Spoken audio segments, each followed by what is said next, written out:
And share screen.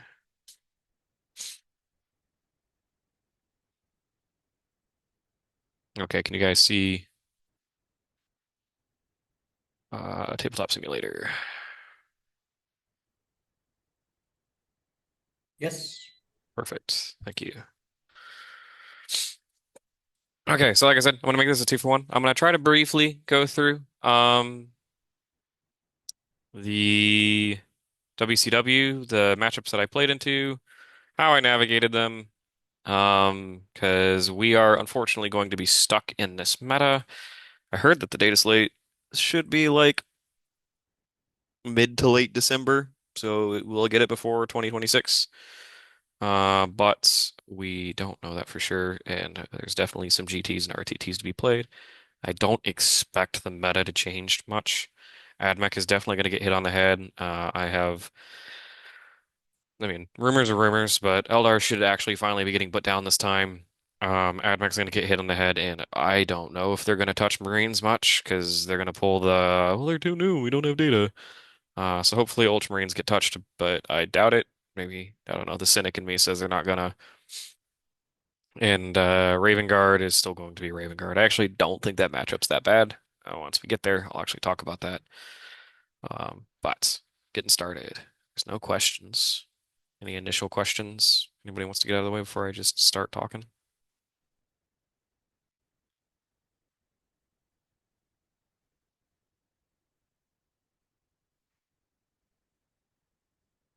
You can go ahead, mate. Okay. So, like I said, I'm gonna talk. I'm probably after every single. I'm gonna try to finish my thoughts and get through an entire game and my thoughts on the game. After an individual. Let's see if somebody's using the chat. I need to make sure I can see that. Uh,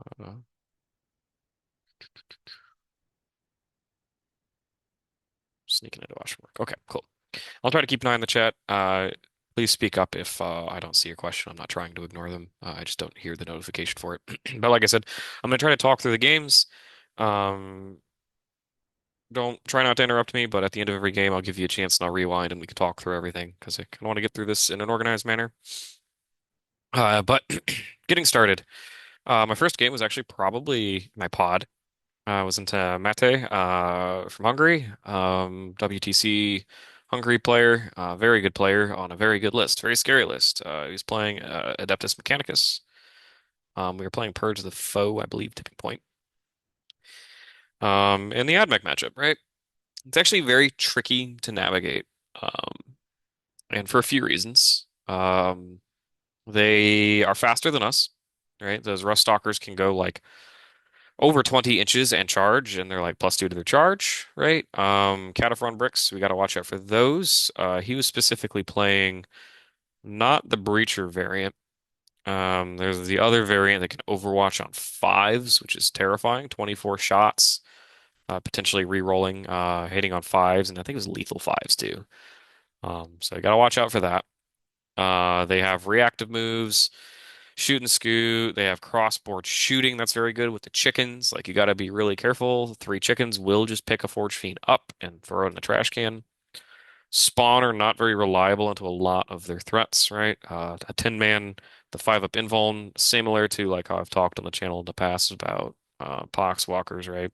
You can't rely on them to kill them. Now you can rely on them to do decent damage to them, tag team them, right? That's fine. But the trick to this matchup is understanding that we need to be able to 3-for-1 them. We need to be able to get early value up on them with our trash units. We need to be able to weaponize pretty much everything we have. Something that was really nice on this layout, and stuff that you can look for is when you're going for like really early trades, specifically with like a Berserker brick, right? Something that's very common that your opponent will do to you on these layouts is they'll stick, pretend this Forge Fiend is theirs. They'll stick one of their assets like right here because they want to go for like a shooting lane down this way or something, or they want to threaten a future shooting lane. And to protect that asset, they'll inch from the wall you across this wall, right? And I know I'm talking specific to GW, but I'm going to make this a generic trick, right? Just something that we need to watch out for is turn one, even if your opponent's going first, Picking pile and consolidate 6, even though you're not planning on slingshotting anything, is perfectly valid and reasonable, right? Because if we're going to be shoving 10 berserkers out here, and we're going to be like wrapping and charging a squad that's inching the walling this, we grab pile and consolidate 6 early, even though that we weren't planning on slingshotting. So lets us do is then, after we kill, pile in back on the side of the wall, inch from the wall this. Rust Stalkers have a fat base, and they won't be able to come back and punish you for this, right? And I did this actually twice in the game. He kept putting stuff here in front of me, and I kept running out, hitting it, and running back behind the wall. Now, I was playing Purge the Foe, so that was really good. That put tempo in my court, right? I was able to say, okay, I'm going to kill one and then back up behind the wall. I'm not going to kill anything else, and I'm threatening kill more, right? Because it's really obnoxious is when you're threatening kill more, that means they have to all in you, and that's fine. I was baiting it all in from him. And if also, the other pet peeve here is Purge the Foe. Never try to go for hold more early. This is going to be like a little two for one snippet here. Never go for hold more early, right? There's like really no reason to, right? Because if you put a model here, put a model here, put a model here, all they're going to do is tow this one, tow this, kill you here. You don't get your sticky on death, and now you hold them. You're tied with them. They're tied with you. You're only going to get credit for holding one, right? So going for hold more is usually very useless. Neither of us touched the middle objective until like turn 5, right? Because it's just a waste of time. Instead, I was running out, killing one, and then jumping back to the side of the wall. Now, he really wanted to keep me on this side of the wall, or relatively over here, right? Because he doesn't want me to just shoot straight into his deployment zone, and that's why he kept putting guys here. And this allowed me to steal the tempo of the game and keep the tempo of the game in my favor, right? So I was threatening hold one, kill more every single turn, and that was what I wanted, because that forced him to do crazy aggressive plays later on. Like he took 3 last chickens, advanced and shot them, and put them right here to screen me, so he could shoot at like a Forge Fiend like way over here or something, right? So I think it was like right here. So make sure the takeaway from this matchup or from this game that I played is look for ways to weaponize the pile and consolidate 6 so that you can go take a fight on the bad side of the wall and then walk back to your side of the wall, right? And if they have something else like over here, right? Maybe they have something behind it that's going to force you to consolidate that way, right? Make sure we're like pulling up jackals or spawn, like whatever you can do to really take advantage of this. Like we're looking for ways to get free value. Berserkers kill on contact, and just like looping back and forth. Now, the other thing here is that Rust Stalkers are incredibly scary, right? They're like 30 attacks at damage 2, anti-infantry 3 up. If you -1 damage that, you actually should live. You should have like a couple Berserkers plus the character left, which is like maybe enough to kill the whole squad back. But importantly in that matchup, wherever you're sticking your Berserker squads, make sure the Demon Prince is nearby, right? He's going to do this for 2 reasons. A, he's going to heroic and make sure that your berserker plus 2 berserkers plus character plus him should kill 10 rust stalkers, right? And he's also going to discount it. So obviously we're going to be spending 3 CP here. We need to make sure that we're actually doing that efficiently. There's another reason for this too, for my GW players. All right, if you have a bunch of berserkers on the side of the wall like this, his only way to get you is to come around either up this side or up this side, right? And if you have a Demon Prince just chilling right here, and you venture from the wall this, and he sends Rust Stalkers up this way, or up this way, and you heroic, you stick this dude right here, or right here, suddenly like half of the Rust Stalkers can't actually hit your Berserkers. And now you go from having character plus 2 alive to like character plus 6 alive, and that's really bad for him, right? So if you're dealing with Admech and you're trying to figure out how to navigate the Rust Stalker brick, A, don't fear them. They hurt, but they don't kill. And B, keep your Demon Prince nearby on your expansion with your extra berserkers, right? The other part of that is Rostalkers don't like getting overwatched by Forge Fiends. They're still going to make a couple saves, but if you kill like 3 or 4, it's all about reducing their math, right? Because if they kill like 3 or 4 and then they go into your 10-man berserkers and you -1 damage, and you have 5 berserkers live plus the character, you're probably killing all 10 Rostalkers. So after that, what you're looking to do is you're looking to tag team Ruststalkers or infiltrators, right? Spawn don't kill a 10-man. Spawn plus Forge Fiend do. And you're just going to have to accept the fact that the chickens are going to pop out and shoot at you at some point, right? It's just going to happen. You can't hide forever. Because eventually you're going to have to set yourself up for like a turn 4 Alpha Strike, turn 3 Alpha Strike, where you're going to have all of the Rust Stalkers and Infiltrators hopefully cleaned up by then.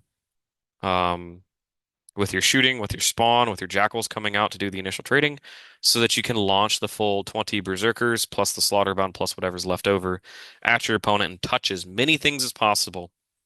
And the game should be as close to in your favor as you can possibly get it, right? I won't say it will be in your favor. This is a hard matchup. They have every combat trick up their sleeve. They can fall back and shoot. They can advance and shoot. They can advance and charge everywhere. It's hard. I'm not gonna lie, guys. You gotta watch your overwatches. It's the full mental workout of what it takes to navigate a tricky matchup. Like they have everything. But what you're trying to set up is that alpha turn, where after you've peeled your screens away, you launch in and kill 1,000 points of Admech and touch the other 500 to 700 points of Admech and say pass turn go, right?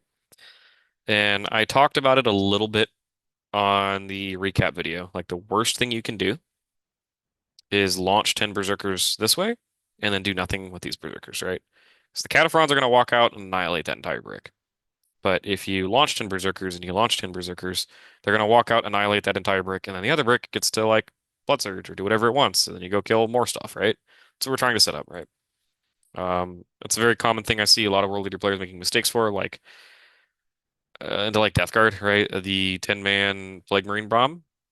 Its shooting will pick up an entire 10-man Berserker brick, but they only have one of those. So if you drip feed it twice, you're going to lose all your Berserkers. If you send them both at the same time, they can only do that once, and then the other Berserker squad's going to get to live and do it again and charge again, right? You're going to get way more value out of full sending both Berserker squads very often than you are going to just sending one. So the game went back and forth. I kind of kept control of the tempo because he had to keep coming back for kill more over here. Eventually he ran out of stuff, like I said. Then I eventually did full send it. 10 Berserkers here, 10 Berserkers here. Very tragic. Judge rule went against me. I'm not really going to get too in depth of it, but Khorne failed a charge that he absolutely made the game a lot harder and ended up being like a 5 point game. But I think I pretty much had him tabled turn 3 if that went the other way. But that's my advice for the Admech matchup is it's pretty much going to come down to the Rust Stalkers and your early trading. After that is what it is.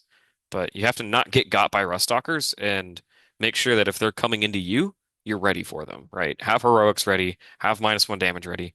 Don't walk up and expect them to like just not hurt you because they're going to. You have to have -1 damage and you have to have heroic. Because also the other part of that is if you're just stuck in the say he hot rolls you and it's like Karn plus one character left or one model left, and you only kill 5 Rust Stalkers, that means you're stuck there for a turn, right? That's bad. And he's out OC'd you, that's bad. You want to make sure that you're actually able to kill them with a heroic.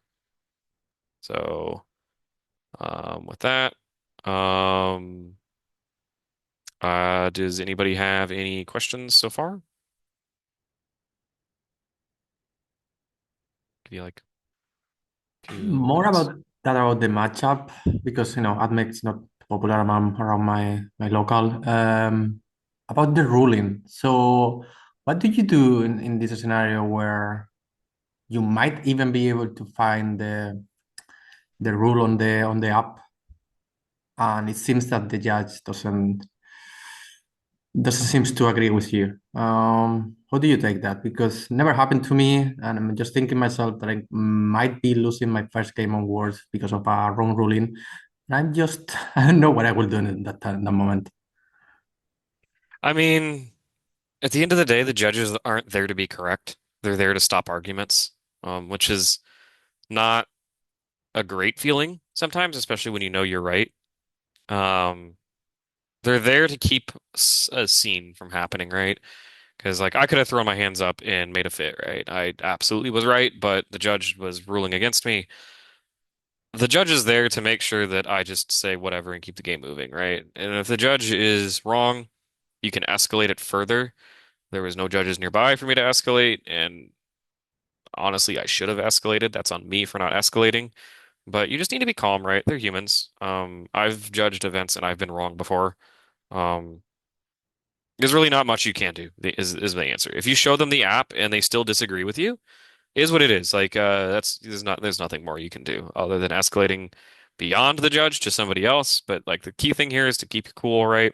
Because the worst thing you can do is piss your opponent off, piss the judge off. Everybody's mad at you and everybody's talking about you, especially at Worlds, because everybody's friends with everybody.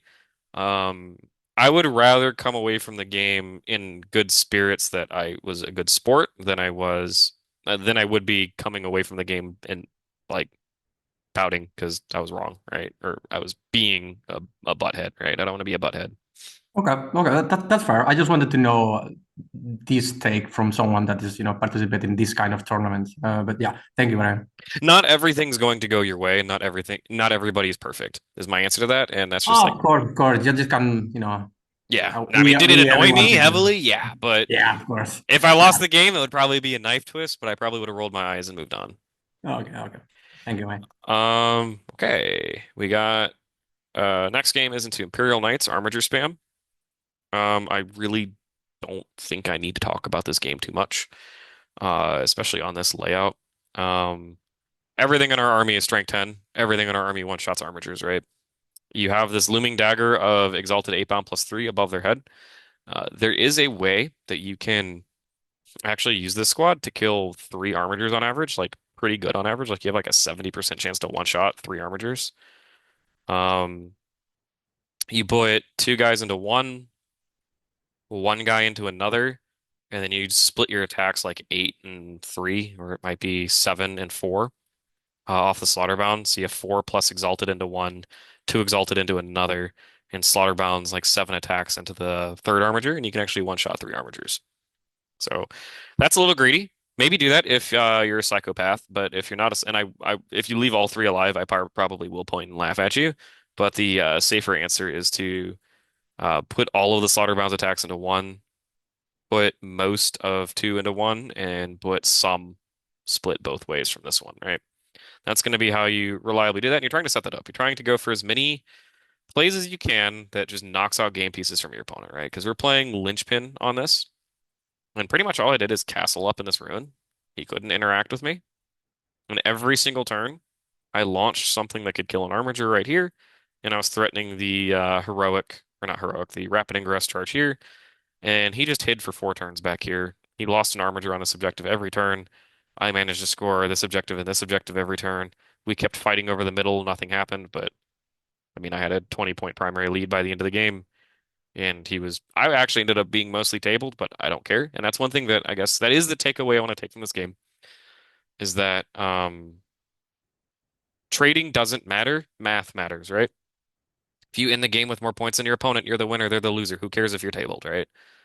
I ended up launching like 10 Berserkers plus Khorne into an Armiger to kill it, right? Like that's a horrible trade for me, but I did it. I also walked a Forge Fiend to shoot at it, plus Jackals, plus a Jackal charge to kill it, right? I lost both of these. Still a horrible trade. I think I spent Spawn too. It was like Spawn, Jackals, Forge Fiend, walked up and shot, right? Um, that's okay, because like it's quite literally if he can't contest this, because I moved locked him with Spawn and then moved locked him with Spawn again. If he can't contest this for 4 turns and I score 20 extra primary and I'm still actively engaging with my opponent, right? I'm still getting Storm, I'm still getting Tempting, I'm still getting Bring It Down, right? Um, I'm going to table myself that there's nothing he can do to stop my scoring, and he's not scoring better than me. Sometimes you can look at a game, recognize that, and it's okay, right? Don't be afraid to commit, even though you think you're trading down.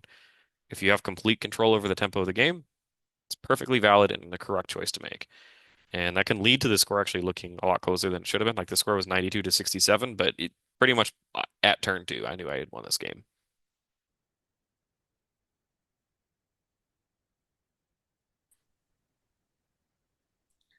I think there are questions on the chat if you want to check.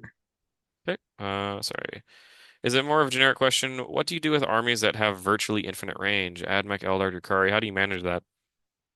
Infinite range, as in, I mean, Eldar doesn't really have infinite range. Maybe the Dark Reapers, Admech does, Drukhari kind of does, yeah. Um, so armies that have infinite range. Look, so I had this discussion with the Knight player, and this is a good segue for this. The Knight player got himself stuck in a situation where he was so scared to move up, he lost the game, right? And armies that have infinite range, right? If you're on a table that is hella open and they have infinite range, you have to just accept it, right? You have to say that I recognize that you can shoot me, weigh the risks, and move into the middle of the table and minimize what they can do to shoot you, right? But we can't just sit back and accept a close loss that you know is guaranteed, right? We still have to force the issue. Make your opponent actually do it, right? Make them take angles that stick them into forge fiend firing lanes in a later turn, right?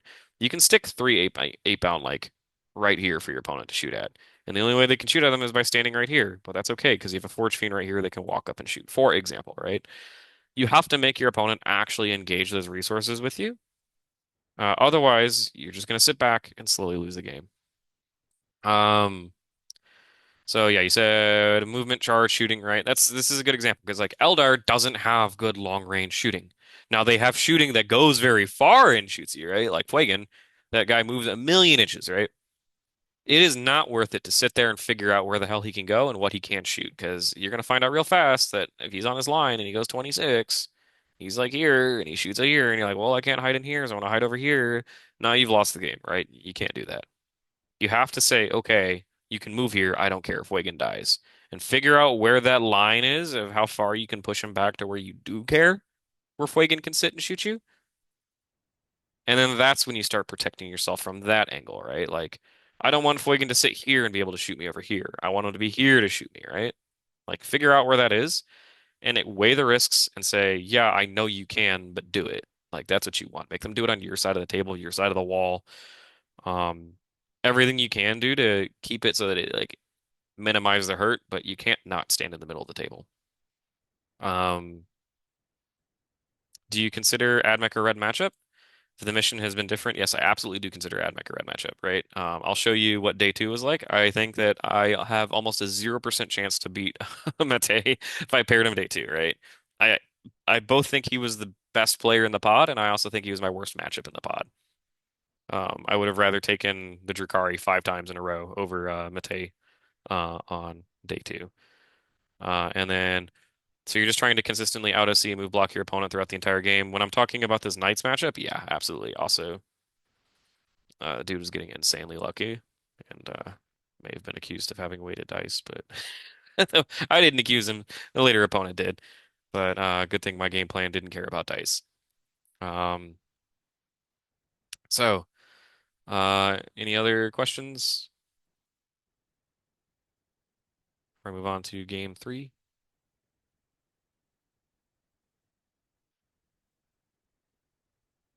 Cool. We'll just move on to game three. Terrain layout two, right? Which is the bane of all the Europeans that came over is this layout right here. This is what got most of them that aren't used to playing on GW terrain. This is what got most World Leader players too. This was day two. This was the hell. The hell that I've talked about a million times, and GW was like, yeah, you're gonna play on that. You can play it on Crucible. Yep. So this mission's hell because you can't. You want to. You look at this initially and you're like, wow, this is great. You can stick a Rhino right here. You can stick 10 Berserkers right here. Well, you better go first, right? Because your Rhino ain't getting there. Because if you deploy right here, your opponent has a firing lane straight down this way and straight down this way, right? It's awful. Uh, Same thing. You can only really hide like right here, and you 10 Berserkers have to go back here. And this layout's a pain in the ass. My list actually functions on it kind of fine, because I'm able to stick the Rhino right here and stick these Berserkers like right here. And then when we're setting up for the next turn, I'm pretty reasonably able to stick these Berserkers in this ruin and stick this Rhino like right here. And it's not great, but it doesn't get me shot turn one, right? That's my goal. Fortunately for me, my opponent's playing Ravenguard, which on this mission's it's kind of okay for me. He dropped his 6 dev cents on the table, and the other three were like back here. So he had his 3 dev cents here, and he had his 6 dev cents over here. The issue is he doesn't want to get shot at by Forge Fiends for free from down the table. So 6 dev cents are like chilling over here, and he was only able to get like two to shoot down the table, which allowed me to actually get away with doing this. I was able to stick this Rhino here. I was like, if you're only going to shoot 2 las cannons at me, I'm fine with that. Um, Actually, I think this is a 3 man, not even a 6 man, but it was a brick of them over here. He was only able to get like two into here, which I accepted the risks. And it's like what I'm saying. What do you do earlier into the armies that have infinite range? You make them do it, right? Don't be scared of the last cannons. I know I had the Demon Prince nearby to pop smoke. I was going to make him hit on fours. Uh, Granted, he'd have rerolls, but you still got to make him do it, right? And I'd be saving on fives because I have cover. And odds are the Rhino lives there. There's a chance it dies. If it lives, whatever. If it dies, whatever. Like it's fine. Because I had another Forge Fiend like right here pointed straight at him too. This is Terraform. So the reason why I think this matchup's fine for Eaters, right? Threaten early game. Make sure you're rocking your Fight on Death. Fight on Death sustained hits. I know this is an army that's trying to shoot me off the table, and I'm rocking Fight on Death, right? Ravenguard has two giant 10-man Vanguard vet bricks. As soon as we get rid of those bricks, and as soon as we get rid of the JPI, the game gets super easy. Until then, the game's kind of a mixed bag, right? We have the Forge Fiend to pick up Vanguard. But most of the time, they're running Inferno pistols. And in fact, Ravenguard is so popular right now. The counter meta is that Ravenguard players with Storm Shields have an advantage on Ravenguard players with Inferno pistols. So they're starting to like counter meta each other. I don't really care. Neither really changes how we play. In fact, I'd rather see the Storm Shields. Um, but as soon as we can get rid of those two bricks, as soon as we can get rid of their JPI, the game becomes super easy. Uh, I was able to post up in this rune, inch from the wall this rune. Exact same thing I said with the Rust Stalkers. So if you can't protect it, that doesn't mean that you have to hide with it, but keep your Demon Prince nearby. Such a good bully unit. I had him set up right here to be able to 12 inch smoke screen this Rhino, and I also had him set up over here so if my opponent ingressed me and jumped at me, I'd have a heroic plus a fight on death. It would be bloody. I'd lose Berserkers, he'd lose Vanguard vets, and I'd probably still come out on top. I don't think that squad actually full kills 10-man Berserker. It can. It's close. But like I said, I care more about getting them off the table than I do about how I'm trading into them. Spawn, early game, are trying to run down the JPI and run down that stupid little combi lieutenant. As soon as you can find them and kill those things, the better, right? Tag as much stuff as you can with your spawn too. They only have access to fall back and shoot and charge once. Um, it's fall back and shoot. I think it's fall back and charge if you're Phobos. There's like a second caveat to that too. But the other part of that is if you tag them, they cannot uppy downy. So if you're trying to keep the Inceptors and hold them down, if you can find them and kill them, that's better, right? First chance your Forge Fiends have to walk out and shoot at a three-man Inceptor squad to do it, right? You're looking to take as many game pieces away from them as possible. So later in the game, when the Forge Fiend walks out, or the Demon Prince walks out into the middle of the table, your other 10 Berserkers are off alpha striking something else, and it's just like Spawn and Jackals and stuff. All he has left to shoot you with, or they or she or whoever, they're going to have walking on this. It's going to be the Scent Devastator squad. It's going to be walking on the table and shooting you. It's going to up you downy and walk on the table and shoot you. It's going to up you downy. It's going to walk on the table and shoot you. Same thing with the Inceptors, right? They're going to drop down not on objectives and shoot you, right? Because they're going to have to, especially if you're like a lone op prince. Make sure you're bubbling out the objectives correctly so they can't actually stand on. They're not charging you, which is the problem for them. All right, they're not scoring points, and you're going to start sticking on death, spamming that. Your exalted 8-bound brick that comes down. So typically, they're going to rapid aggressive and charge you. When they rapid aggressive and charge you, they're going to trade. You're going to kill that brick. Done. Right? The next thing you're going to do is you're going to take your exalted plus your your slaughterbound, and you're going to find the other brick and kill it. Right? You're going to have to find a way to kill it, and I'm usually rapid aggressing to kill it, and then tag as much stuff as you can. As soon as you remove those two things and the JPI, you are going to get tabled, but you're going to be standing on circles, and they will not. Usually the game spirals, from what I've seen so far, onto us killing them to everything but the dev sense and maybe like a Inceptor squad floating around. Because what happens is now we're standing in the middle of the table, and the damage in Ravenguard is good, but it's not army wide. Like they're going to kill anything they want in our army, but they're not going to kill our whole army. Right? The dev sense are going to come down and lift a Forge Fiend and lift Berserkers. Well, cool. You still have another Forge Fiend, a Demon Prince, and maybe what's left of your other Berserker squad and your Exalted, right? You're still going to be able to punch back and hurt them pretty bad. And the longer you hold that rapid ingress 3 Exalted knife above your opponent's head, the more respectful that dev sense squad has to be. But pretty much I'm never going for it. I'm not even going to try to like shoot at it. Like it's just not worth it. Because trying to interact with it, that's like our loss condition. So long-winded, but that is my Raven Guard answer. I actually think that I think that matchup's pretty favorable for us. It's even more favorable when you're lucky, and this is Terraform, and you go Terraform, Terraform, Terraform, and you kill some of their action monkeys turn one. So now they're like really not touching objectives, and they're really losing. It like immediately scored me a max primary on the first turn. So, any questions on Ravenguard? Will you treat Ravenguard similar to you will treat Grey Knights with for the explanation? Kind of, I get that feeling. It's very similar. It's actually almost an identical game plan. Yeah. Okay, thank you. The difference is Grey Knights are a bad army, so the game plan works a lot better. They do the exact same thing where they have that death brick that comes down and lifts something, but I mean, I'll talk about Grey Knights in a little bit, but I did play against Grey Knights in this match or in this event, but we will cover that in a little bit.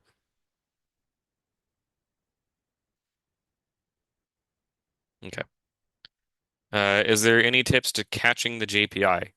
If the JPI are outside of catching range, then I'm no longer scared of them, right? They're functionally not doing their job, right?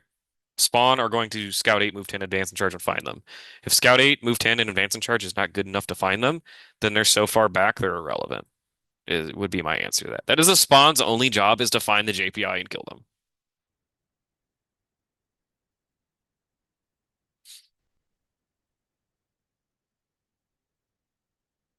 And I mean, this is on GW terrain where they can shoot the shit out of us. If you're playing on WTC or any real format where you're not on a miserable terrain layout, like the game plan gets even more consistent. But I really think the matchup's fine. You just have to be okay with dying on turn four. And just be like, yeah, you're gonna table me, whatever. Also, don't let Ravenguard players cheat. The Death Sense can't walk back on the table turn one.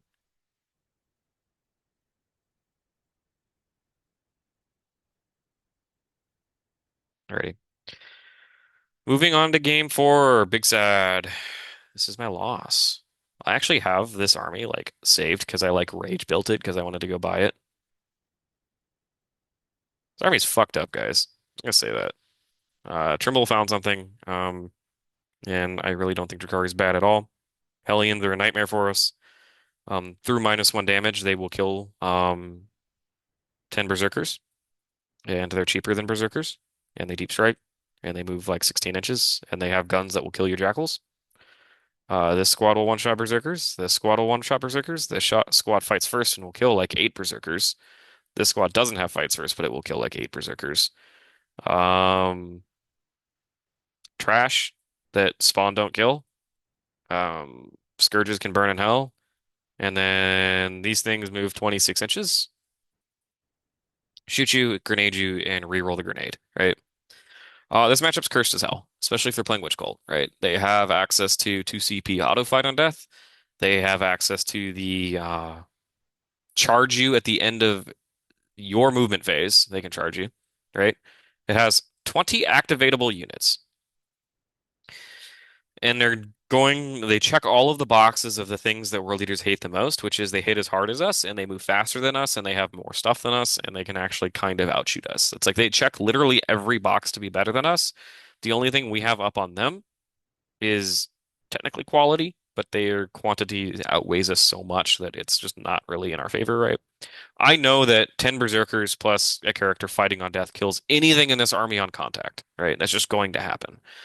The issue is everything in here is at least 100 to 150 points cheaper than 10 Berserkers. And I said earlier that we don't care about how points shake out. It's all a math game. Well, if they move faster than you and they have more units than you, it makes it really hard to do the math game well.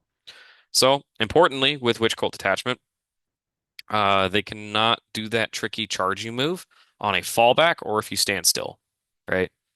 Which makes Emperor's. That's why Lennon had such a fun time into this, is because fallback and sh shoot and charge just made it so that the Drakari player just couldn't really interact with them. But make sure you're rocking sustained hits the whole time. Make sure you're rocking fight on death right.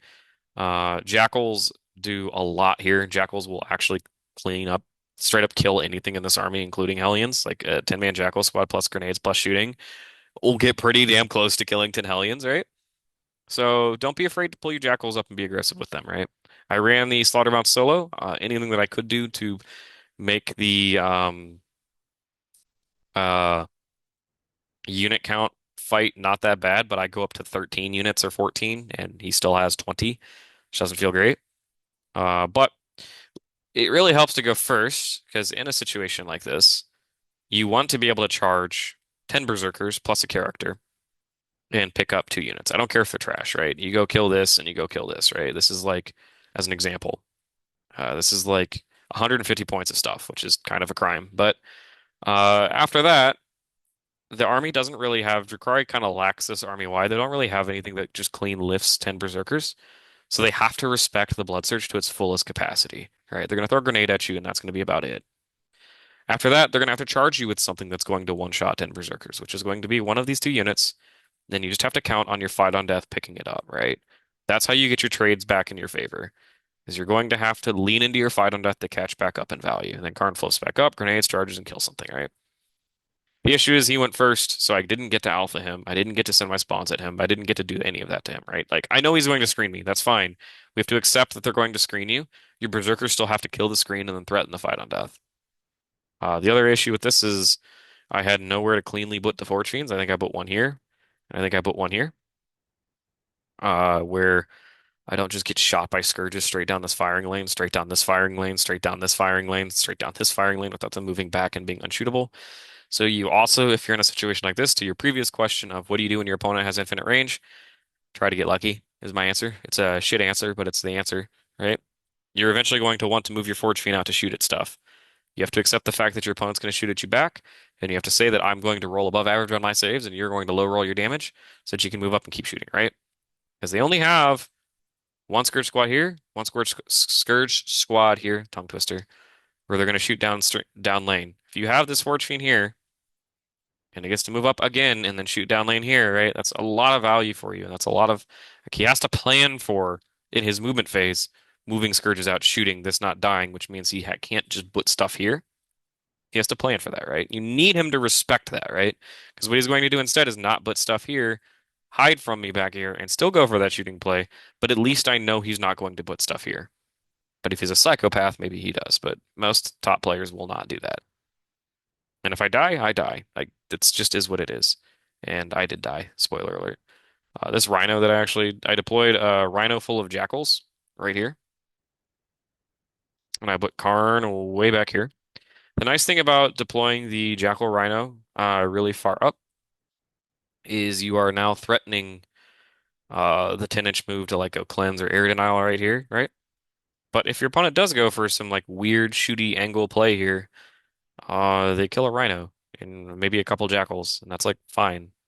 Now, if I put Berserkers in here, then he comes and kills the Rhino, and then maybe he commits bikes and kills more Berserkers, right? And then it's really bad. So you're like passively tempting your opponent to not try to do stuff like that by putting Jackals and Rhinos here. If you know that you can't hide the Rhino turn one, put the Jackals in it so it makes your opponent less enticed to go for it. That is kind of all of my advice for this matchup. I tried everything in my power to keep this as close as I could. Ended up being like a 2-point game, but I had to like step off of both of these objectives and go for like some crazy ass charges at the end of the game and kill something for the Hail Mary. Hail Mary did not pan out. Wasn't even remotely close to panning out. But this matchup's cursed. So, moral of the story, go for 3-for-1s, fight on deaths, use that to catch back up in value. Is how you play this matchup.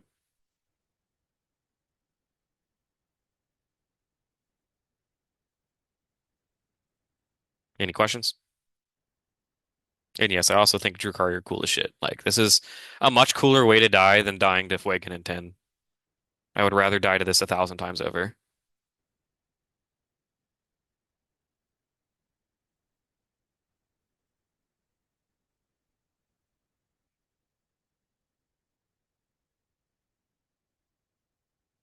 No, I don't think they're going to get hit. I think they're strong enough. I think they deserve to get hit, but I don't think they're strong enough to get hit because I think Skari didn't do super well with them. They kind of did mid at the event. Trimble did pretty good. I mean, he went 7-1 just like me.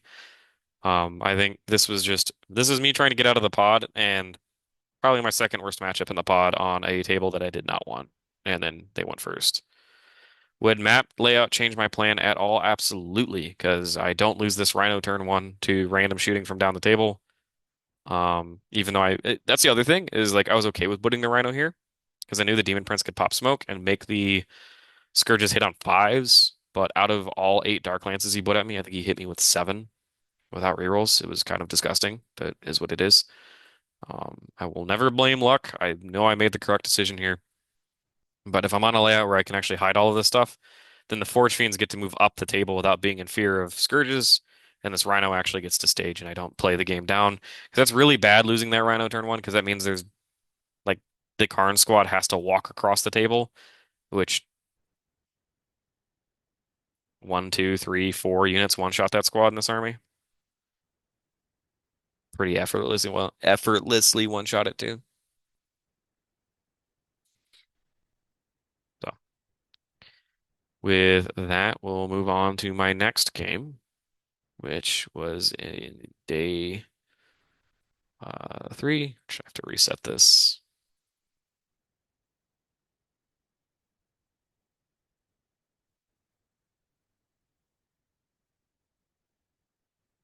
It's like we probably don't have enough time for the 2-for-1 today. Because I said I try not to make this too much about like physically what happened at the event, but also just like fun facts or how to navigate it. Where's terrain layout 3? Am I blind? Am I going crazy? Okay, it's gonna be like the last one. Terrain layout 3, search and destroy, Grey Knights. I'm not really gonna talk about this one too much. This is like fairly autopilot for what happened here. Everything I said about Grey Knights applies. I think this is even actually, yeah, this was sweeping engagement, right?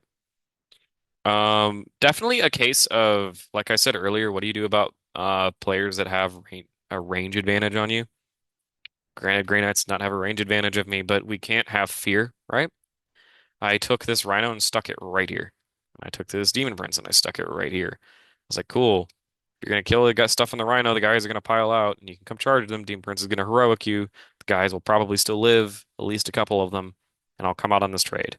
It's like, okay, how are you gonna kill this Rhino in shooting? Well, you're gonna shoot it down this way, right?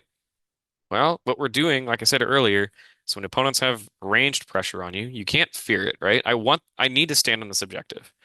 And I don't want it to be something like Spawn, where he just charges strikes in, kills a spawn, whatever, move on. I also want this extra space that the Rhino is giving me. Like if it's here, it's safe. If it's here, it's not safe, but I'm getting like an extra full 5 inches to my movement, right? Because if you're back here versus here, right, it's about 5 inches, right? So what that's going to do for my opponent is he's going to have a couple guns up here, and he's going to be like, "Oh, I'm going to drive out and shoot you and blow it up." And I'm like, "Okay, do it, right? Make them do it." Because then you tell them, "Yeah, that's fine, but I have spawn, a fortune, another fortune, and more stuff here that's ready to countercharge you." He actually like double guessed it, and he was like, maybe I won't do that, right? And then he ended up sitting back for a turn, which was bad because now the Karn and Berserker Brick just ran up here and charged him and blew up everything up here. His whole plan was trying to make me scared of doing this. You need to not feel the fear and don't take the battle shock test, fail the battle shock test that your opponent's giving you, and make them do it. That's the whole reason why rhinos are so good, right? They don't do anything. They're 12 bolter shots and a havoc launcher, right? On wheels. They're action monkeys and they're bubble wrap for your berserkers that make your opponent have to 2-for-1 you to actually do it. That, and I'm not really even sure if an NDK can kill one of these things. Maybe it can, maybe it can't. If he hot rolls me, I'm probably gonna smoke it. And if he fails to kill it, then he's in a lot of trouble because now he's committed 2 units. He's gonna have to charge the Rhino. He kills just the Rhino, and 2 units are out in the open, and I have fully healthy berserkers, right? That's something that we're trying to set up. Everything I said about Ravenguard applies to the Grey Knight matchup. Your spawn or beelining for wherever the strikes are across the table. You go dev wounds, sustained hits. You don't need fight on death in this matchup, like at all. Don't fret about it. You don't need it. Um, Pick up most of their stuff. Go for a cheeky rapid ingress to go pick up like an NDK, and then you end up in this end game state where if you try to catch Crow, be careful. You can. They actually can't stop you, but be scared of his Overwatch. It will kill the whole Exalted 8-pound squad. So if you can't catch Crow without getting Overwatched, just go for the other stuff. Stand on circles, sticky on death. They cannot win this game. It is so bad for them. They do everything Ravenguard does, but just worse. The dude was a good dude. Awesome dude. I just don't think this matchup or this map was in his favor at all. So, any questions on Great Knights before I move on?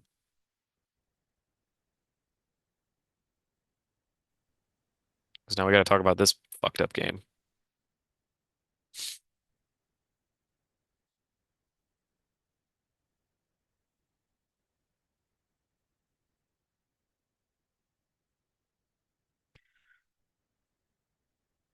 Okay, moving on. This was into one of my buddies. Actually from my first WCW ever. Team Iceland guy. And yes, if this looks stupid, this is what I had to play on. We had to play in Terrain Layout 3 sweeping engagement. Like, what is this? What is this mission, GW? It's like they decided that the semifinals for Worlds were going to be determined by like the memeiest layout and mission that we have in the packet, and that's what they wanted. It was also supply drop just to like put the cherry on top. So there's a few takeaways here that I really want to focus on. And there's something that I did try to do that was really smart that ended up pretty much winning me the game based off of A, going second, skill issue for my opponent, and B, um, this one scout move pretty much won me the game. He was playing Aspect Host. You must be pretty big. That is actually true. GW is going to, if you ever go to a GW Open, they are going to throw a curveball at you 100% of the time, and most of the time it's because they think it's funny. Um,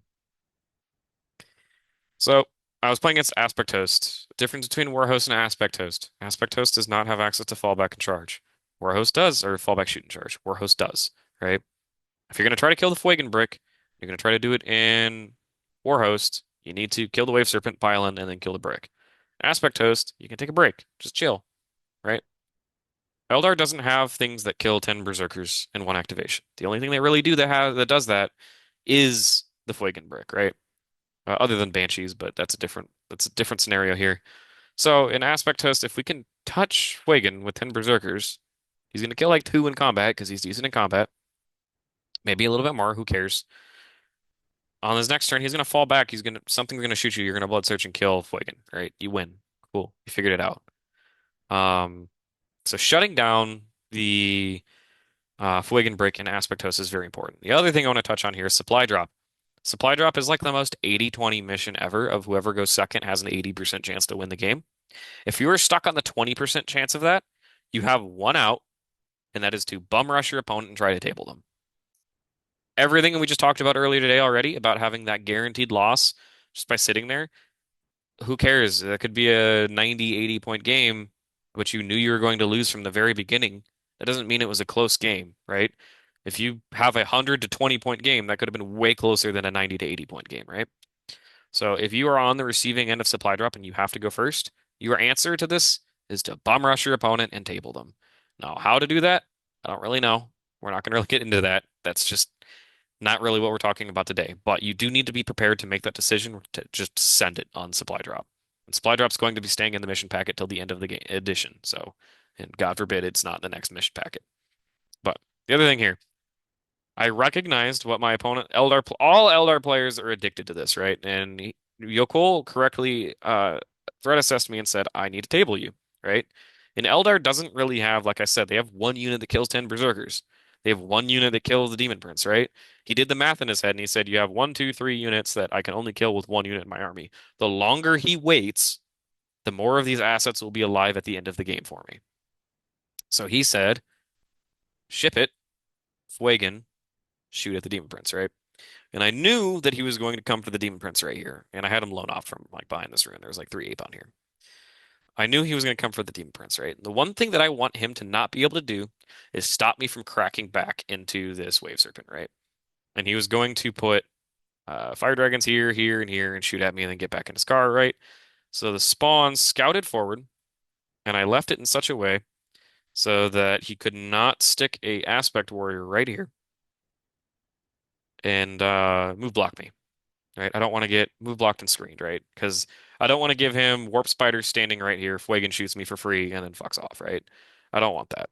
So instead, I kept my gaps safe and I scouted spawn like such, so that if he wanted to go on the Demon Prince, which he did end up deciding to do, um, there would be nothing stopping me from being able to charge back into the Wave Serpent, because now I have this nice lane.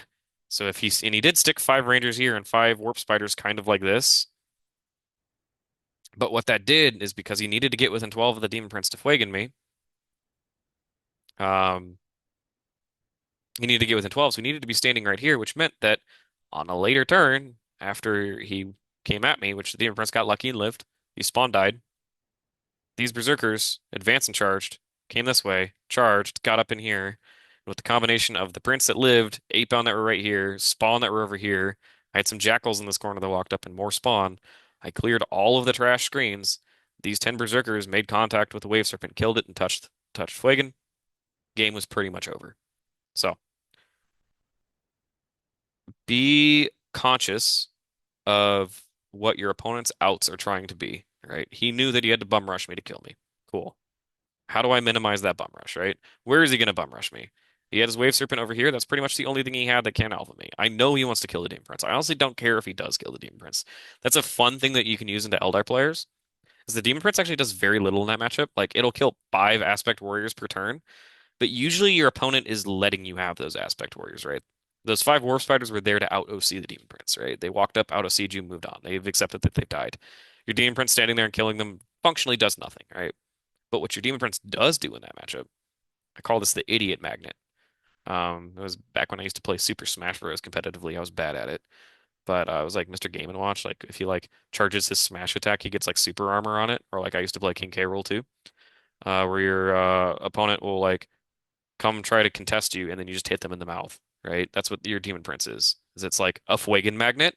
It's like a like fly catcher thing. Like little they'll fly into it and zap themselves, whatever you call that thing. Little light attracts moths, right? They're going to come and they're going to did you just mention my two mains? What a coincidence. Haha, we're horrible people. That's what that means. But the idea of this is you can use the Demon Prince to force where your opponent's going to put. I could give two shits if the Demon Prince lives or dies. The outcome of what happens here doesn't change. Did I get lucky and scam him? Did the Demon Prince live? Yes. Cool. Whatever. That makes what I'm doing over here a little bit easier. But you know where Fuegan's going to go because you're going to put the Demon Prince there. If he chooses not to put Fuegan there into you, cool. You get extra space on the table. You get to present the same problem. Or the Demon Prince just finds the nearest 5 Warp Spiders and kills them, right? He just gets to live his life killing 5 elves a turn. But that doesn't really change. Like I said, he doesn't really do much in this matchup. He's not fast. He's not shooty. If you shoot them, honestly, it's a trap. Don't shoot them. But we're really looking to get value out of these squads. Now, the follow-up turn, which is important, I tagged Fuegan, couldn't fall back and shoot.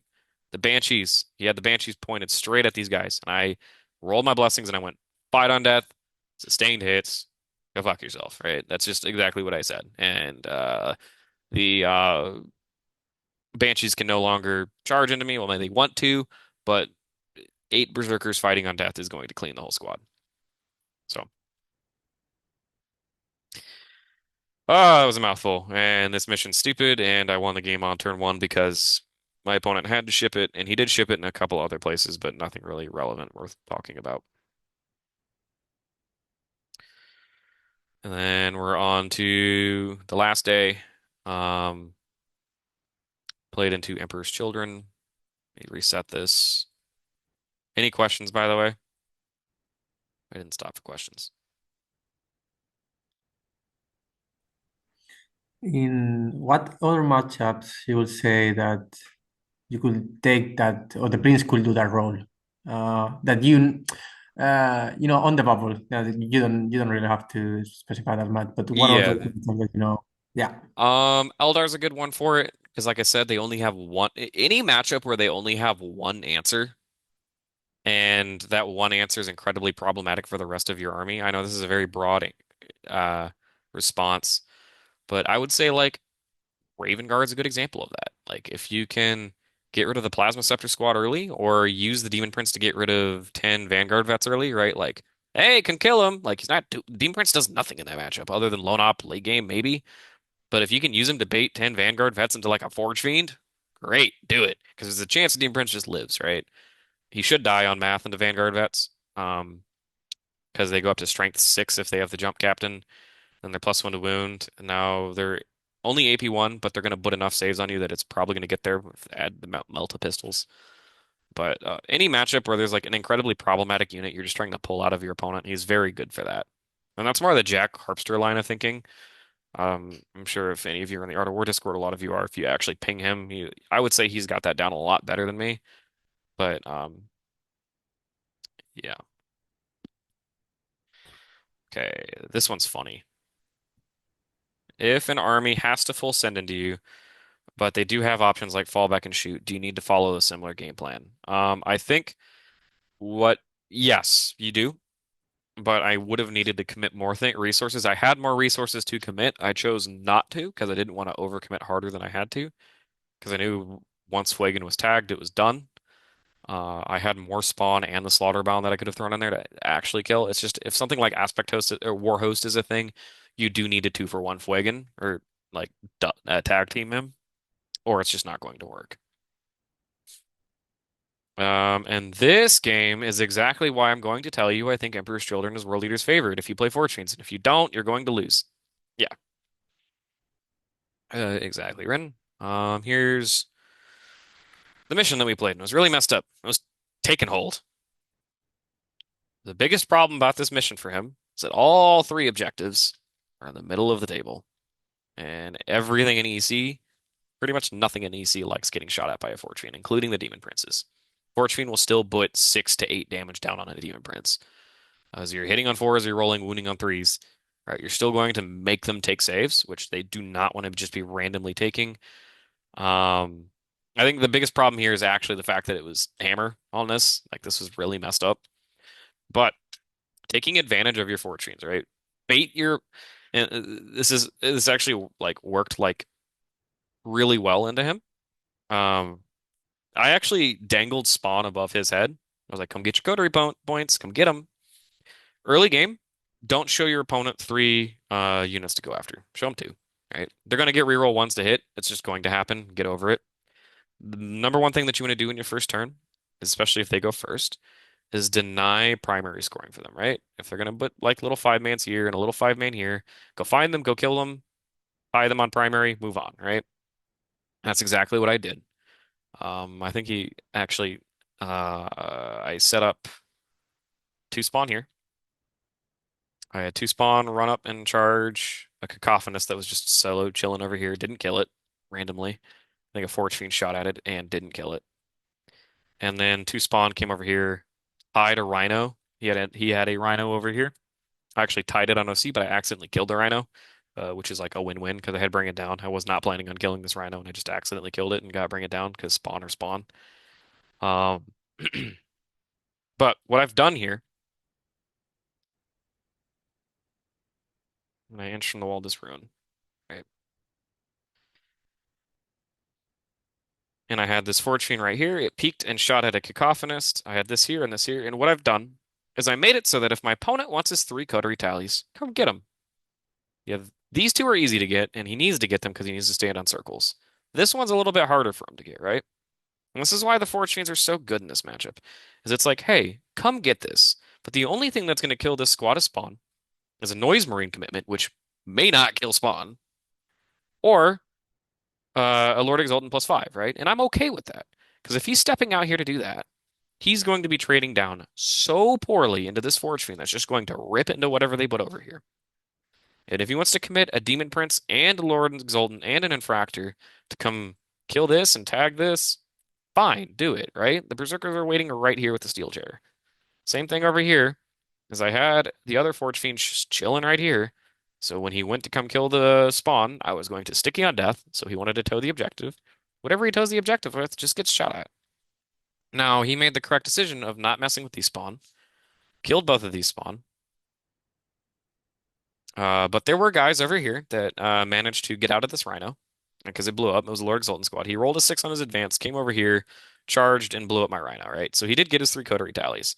But what I succeeded in doing is he put a squad here, he put a Mauler Fiend here, he put a Lord Exultant in 5 here. I got to kill all three of those things at the expense of two spawn and a rhino. I've killed like 400 points of EC already. I think like 500. So on the crackback turn, Karn plus 10 is still right here. We got to charge into this ruin. This squad stayed here. I also had the Lord Exultant Rapid Ingress, or not Lord Exultant, Slaughterbound Rapid Ingress. And EC really does not like getting charged first. They like to be the one that initiates the engagements. Because he still doesn't have his coterie points yet. I jam him. We get Karn plus 10 into here, kill a Demon Prince. This squad comes over here, kills a Demon Prince. And I actually managed to wrap his other Rhino. So his last Lord Exultant squad and Noise Marines are stuck in this Rhino, unable to get out.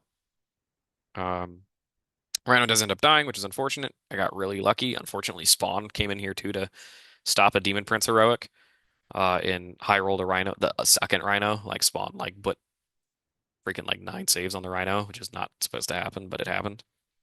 But after that, the game cleans up. He kills all the stuff in front of him, but the Forge Fiends are just here and still pounding into every single thing he puts on these objectives, and the game eventually just runs away in my favor. And he eventually says, I don't want to play this game anymore, which he was kind of valid because he got pretty unlucky throughout the game. Pretty nice dude. But you really got to lean into your Forge Fiends in this matchup because your opponent has two outs to the Forge Fiends. They try to kill them, which they have to violently overcommit to kill them. Like Noise Marines don't just straight up pick up a Forge Fiend, but if they do, they're sticking a Rhino here and Forge Fiends here, and the Forge Fiends are, or the Noise Marines are going to die. And if they are getting within 18 of your Forge Fiends, pop that free rapid fire, free Overwatch every single time. There's a chance you kill like 3 to 4 Noise Marines. But matchup's still tricky. I'm not saying that it's free. Any melee matchup, regardless of how favored I say you are, is almost always determined by player skill. Even if it's a bad matchup, good players can just navigate their ways through melee matchups pretty well. Um, he was a very skilled player in this situation, so it did just come down to I have the tools to deal with you, and you don't have the tools to deal with me. So that is my assessment of the EC matchup and how this game went. Does anybody have any questions?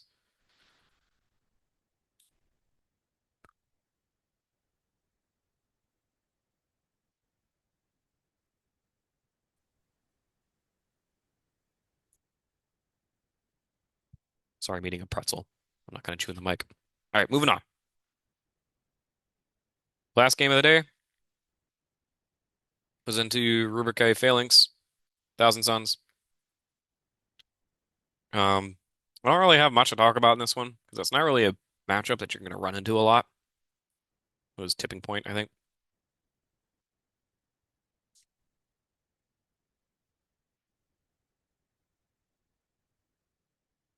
The one thing that I will say in this matchup, which I mean, he was playing 50 Rubric Marines with Flamers and Bolters. Rubric Flamers suck.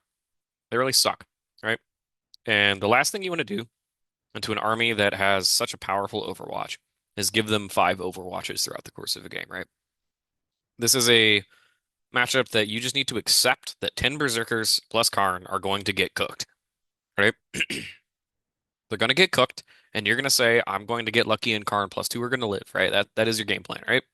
You're going to eat that Overwatch because what that's going to do is your opponent's going to think they have this aura of like invincibility around them that is the keyword Overwatch, and it's true, it's going to hurt. But what they're not ready for is the other 1,800 points of world leaders just hitting them in the jaw because they can't Overwatch all of us. So look for ways to navigate Overwatching. One of the ways that I like to do that is passively escalating my movement, right? Start with something small that you don't care about, right? And get away with it one thing at a time, right? They can't overwatch you at the end of a movement, right? They can only overwatch you at the start of a movement, end of a, sorry. They can't overwatch you at the end of a charge.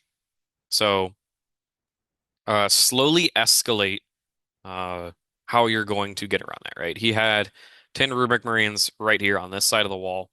I had Karn plus 10 over here, right? I disembarked Karn plus 10.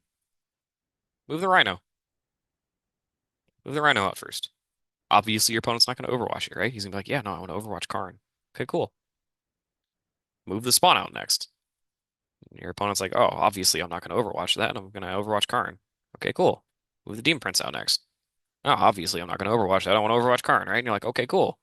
Here's 3 8 bound, right? Well, that's a juicy overwatch. Like he wants that. But he's like, but I really want to overwatch Karn plus 10. Put them in that situation where they have to make that decision. Because if they don't make the decision, you can hold Karn plus 10 back, charge with the Rhino. Now he can no longer Overwatch, and you get to destroy every Rubric Marine over here, right? Or if he does Overwatch your 3 8-pound squad, it's dead. And now your opponent thought you were going to go here. You rip your advance and charge and you just go this way instead, right? And then you decide, or you just move 10, come here, and now you rip this advance and charge this way and you go for something else they thought they were going to Overwatch you with, right? Overwatch threats operate a lot like fights first, where the more instances of fights first you have in your army, the worse they get, right? If his game plan is to Overwatch you here, and Overwatch you here, and Overwatch you here, cool. You're only doing it in one of the three. Jam them in all three. And do this slow escalation of threats so that at any given point in time, you can be like, nah, I'm good. I'm not going to move any more stuff out and charge them with a Rhino and say, sure, Overwatch my Rhino, but I don't care. And then kill all of his rubrics. That is exactly how this game went. The other thing is he didn't have Magnus, so Forge Fiends were kind of invincible the whole game because like I'm not scared of Rubric Marine shooting. They can Doombolt me and they'll get close to killing it, but like it's not reliable. And if they want to dump all of their buffs, like reroll to hit, AP, and Doombolt into one Forge Fiend, like I said, congrats, you've killed less than 10% of my army. Here's the other 1,700 points of World Leaders, right? It's exactly how that game went. Um, it's kind of a lame way to finish the game. I think the game, like the last round of the event was like over on turn two. But it was a cool dude. He gave me some cheese. French dude brought some cheese over. I don't know if that's he should have, but he did. I think you can get away with that. Yeah, that's I don't think he can. I don't think the US likes that. So my one of my main buddies from the club is Thousand Sons. I still have to beat him once, a really good player, and he got Magnus in all the Rubiks. And yeah, I still have to decipher how to deal with like four hammers and Magnus. So Man, it's difficult for me. the trick is Thousand Suns sucks at, especially now after their nerf. They really don't have much to play the game with. They have these four hammers, yes, you're right, but Magnus plus that rubric brick plus the other rubric brick plus like a Mule Vortex piece, that's like 1,600 points, right? And all of it is deserves the price tag it's at, right? So what I was able to do to him was I actually stuck the Rhino full of Jackals right here. I even stuck it like this turn one, just like a little tucked in here. Go for the Zangors early, right? Um, I even sacked. I had this Forge Fiend here. He put some Zangors on this objective. I moved up the Forge Fiend very aggressively, turn one. Shot at the Zangors, and Forge Fiend plus spawn, kill Zangors. Pass turn. He has no trash left in the game. This is what you should be doing to your friend. You're going to lose your Forge Fiend and the other stuff. But now, if he wants to stand on objectives, he's going to have to do it with the real stuff, right? Also, never try to kill Magnus. It's a waste of time. Unless they let Magnus get touched by the slaughter round, don't try. Right? Karn plus 10 is not going to do it. Right? Demon Prince is not getting close, right? Just don't try. Go for everything else, kill everything else. Same thing I said as the Ravenguard games. Magnus is slowly going to table you, and you should be fine. Should be. But Thousand Sons is an army that I think scales very well with player skill. And if your friend is just really good at the game and he's really good at Thousand Sons, um, that is one of those armies I'll say that it's like good players are going to do good with it, even if you think it's a good matchup. Um, so that's kind of my general, like if they have Magnus Thousand Sons advice, is take their trash early, force them to commit, and then you out commit them, and then you have more units. Take advantage of their lack of units. Taking notes, right? Okay. So, like I said, I was gonna cover team matrixing. I probably will just do a different date later this month for that. But I hope this was helpful or useful. Like I said, I wasn't focusing too much on my individual run, but more of my takeaway lessons that even like I'm still learning this stuff as I go, but just sharing these experiences with y'all.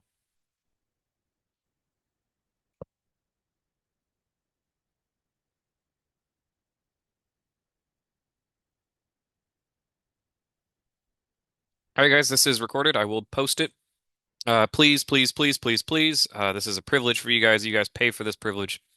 I'm going to post this on YouTube as an unlisted link. Please do not share these links with anybody. If you do, I will have to stop doing these. And honestly, for $5 a month, me talking, I'm just doing this for fun. You're not going to find any any other competitive channel out there that does this for that for $5 a month. And I'm doing this honestly just because I love you guys. I want to give back to the community. So please just respect that, and we'll be fine. All right.